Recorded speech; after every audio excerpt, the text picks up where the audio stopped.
Hello and welcome to a brief introduction on the gods and tales of Greek mythology. Unlike some other things I have discussed, I am completely new to this topic. I know a little bit from movies, but not a ton. So I had to do a Mount Olympus size worth of research to educate myself on this topic before starting. Also, I will be using the Greek names and not the Roman names for this video. One cool thing about this is there are very little people, if any, who still believe in the Greek gods, so we are kind of all on the same page starting out here. We are all atheists of these gods. One final note before we begin is there are no canon version of these events. These stories were passed down orally for long periods of time before being written down, and so there are plenty of variations. So just because I say one thing and you heard differently does not necessarily mean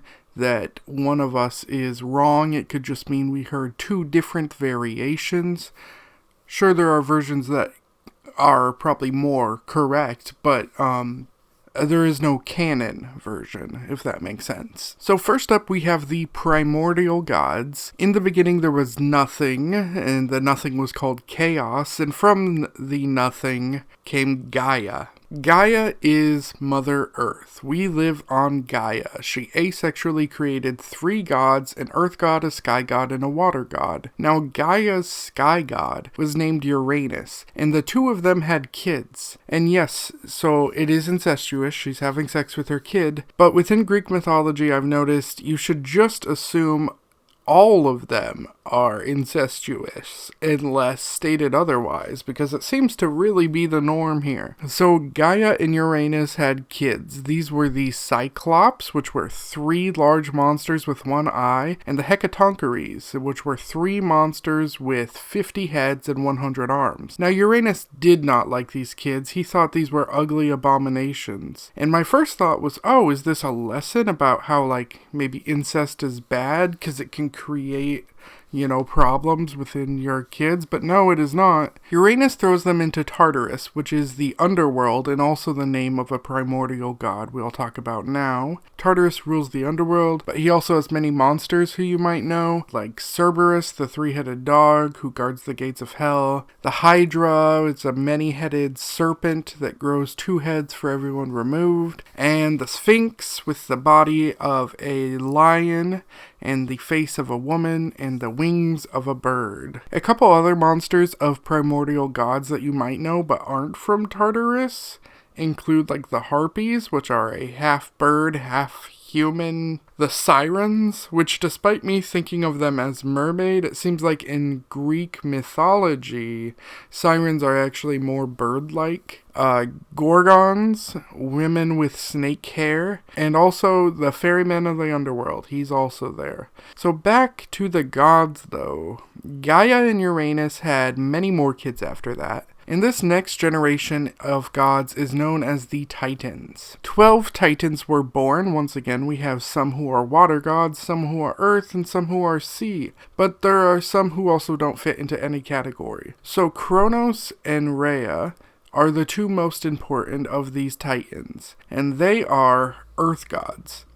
Mother Earth Gaia was upset with Uranus for throwing her earlier children into Tartarus, so she convinced Kronos to go after Uranus and gave him a sickle so he could cut off his father's dick and balls. Kronos managed to beat Uranus and cut off his dick and balls. And some of that blood fell to the ground and created a few different kinds of monsters, such as the giants and the furies. So now Kronos and his sister wife Rhea became the new king and queen of the gods. Kronos saw the Hecatoncheires and the Cyclops and he was like, oh shit, you guys are ugly. And he re-banished them to Tartarus. And Gaia was like, why did you do that? The whole point was to get them freed, not to make you king. Tell you what, when you have a son, he's gonna kill you and free my kids for real this time. And Kronos decided the best way to make sure that didn't happen was anytime he had a kid was to eat one. Over and over again, he swallowed his kids. But Rhea wasn't down for this, and one day she tricked him, giving him him some rocks wrapped in a cloth instead. Kronos ate the rocks and somehow did not notice a single difference, and Rhea hid her real baby with some nymphs, and this god is likely the most popular of Greek gods. It is Zeus. Kronos was seen as a good god for mankind, who in this age lived in paradise and did not age. Everything was perfect for them. Now the history of mankind gets pretty tricky here. I'm a little confused on it. Chronologically, we seem to have conflicting answers. Prometheus, the titan who created humans, did so during Zeus's era of kingship, from what I understand. However, how could Kronos have people in his kingship if it was Prometheus who created people in Zeus's kingship? Some thoughts include that these were different groups of human people and not the same ones that Prometheus made, or that the timeline is wrong and Prometheus actually made them during Cronus' rule. I've also seen some versions claiming that there were other sources of creation, such as Gaia or some of the creatures that came from Uranus's dick blood. I guess the point being is I'm not sure on a straight answer on when humans came to exist or form,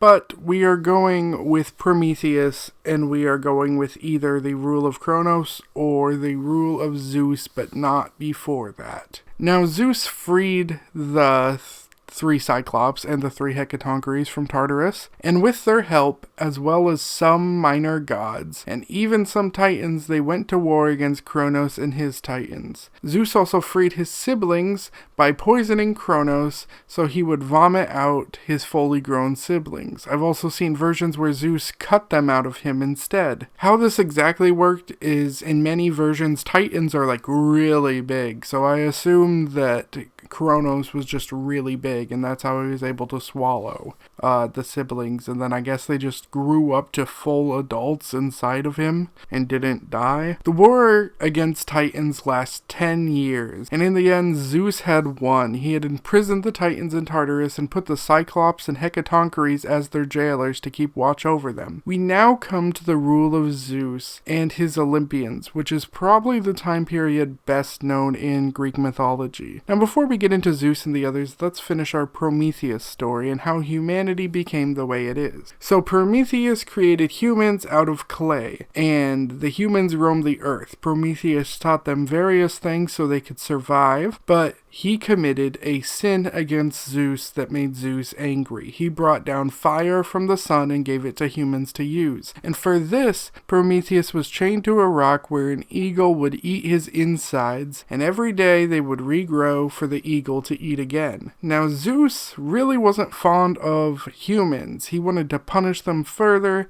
and at this point, all humans were male for some reason. So he had the god Hephaestus make the first woman. And Hephaestus is the son of Zeus and the god who's really good at blacksmithing and creating things. So he created this woman known as Pandora. And the gods all gave her gifts. Zeus giving her a box that will be forever known as Pandora's box. Pandora was brought down to earth and became the companion of Prometheus's brother Epimetheus. The two were really close friends or lovers depending on the version, and they hung out all the time. Now the box given to Pandora was to never be opened, and they both knew this. But without knowing what was in it, and with it being in their house, they obviously wanted to open it. They were curious, and Epimetheus was usually the voice of reason, being like, no, ignore that. But Pandora was just a very, very curious person. After a lot of time passed, eventually Pandora could not stand it anymore and opened the box. And from out of it came tiny winged monsters, which were the personifications of bad things. So they flew throughout the house and into the world, and that's how humans got all these bad things, like suffering, aging, disease, death. It was because Pandora opened this box. And Pandora and Epimetheus also opened it one more time, and this rainbow fairy thing came out called Hope, who exists to try to fight the bad things out there. Now you might notice some strong similarities here, at least I did, to the Adam and Eve story. Both had humans living in paradise, both had a man and a woman main character, both had gods telling them not to do a thing, both had the woman do the bad thing, and both had the consequence be all the pain and suffering of humanity. Not a real point here. I just thought that it was interesting that it's like a variation of this story. And if you're curious, I'm pretty sure, I looked it up at least, that the Genesis version comes before the Greek mythology one. At least it makes more sense that way, I think. Anyway, let's get back to the gods now. So Zeus has siblings who are now freed. A couple important, more popular ones include Hera, who is Zeus's sister and wife. A lot of stories of Hera involve Zeus cheating on her with another woman, and Hera getting angry and jealous and taking revenge upon that woman. Which to me has never really made that much sense. Like, why don't you take it out on Zeus, not the other chick, or even both of them? But why go after the other chick? I don't know. Hera does, for sure, do more than that, but there are quite a few stories of her jealous revenge. And one of them, she knows the mistress is currently stuck as a cow because Zeus turned her into a cow to hide her. And so she has this 100-eyed dude watch her. But after Hermes, the flying messenger, slits its throat, it dies, and the mistress escapes. And the eyes become the decoration on the peacock's tail. And that's why the peacocks look the way they look, because it has like 100 eyes on its tail. A lot of Greek myths end with it relating to something in the real world. For example, there's a girl named Echo who is cursed by Hera for talking too much and becomes part of the rocks in the cave and is cursed to repeat the last part of what you say. And that's why when you talk in a cave, you hear the echo, things like that. Another popular sibling of Zeus is Poseidon, the god of the sea, and he wields a trident. And then there is everyone's favorite, Hades, the god of the underworld. He's a bad dude who is not part of the 12 Olympians, and also the underworld is named Hades as well. But wasn't it named Tartarus? Well, I guess Tartarus is like the worst part of the underworld, but Hades is the full underworld. One day Zeus saw that men were greedy and cruel and wicked, which for some reason bothered him despite the fact that he was greedy and cruel and wicked. And also, isn't it kind of his fault for removing paradise from them purposefully? Doesn't matter. I guess he didn't like that men were cruel and greedy and wicked. So he talked to his brother Poseidon, and together they decided to flood the earth and kill all the wicked people. But just like in the Noah's Ark story, there was a family who was spared. They were also in a boat, but in some versions, I guess they were just floating wood that was not a boat. After the flood was over, a god told them they could repopulate the earth by throwing stones behind them. And that's not quite what was said, but I'm trying to make this not too long. So every stone the man dropped behind him became a man, and every stone the woman dropped became a woman, and that's how the earth got enough people to repopulate. Now, the two biggest traits of Zeus, I would say, are that he throws thunder, which is an impossibility because thunder is a sound, and yes, I know they mean lightning, I'm just being a little pain in the butt. And that he is horny. If there is a woman in Greek mythology, Zeus has probably tried to sleep with her. Hera is actually his 7th wife. His first wife, he kind of ate. He absorbed her essence into himself, and that gave him a headache. So he had someone hit his head with an axe, which I don't recommend for curing a headache, and out popped the goddess Athena, who was a fully grown woman. Now Zeus has lots of kids with lots of different women. Only 2 are from Hera.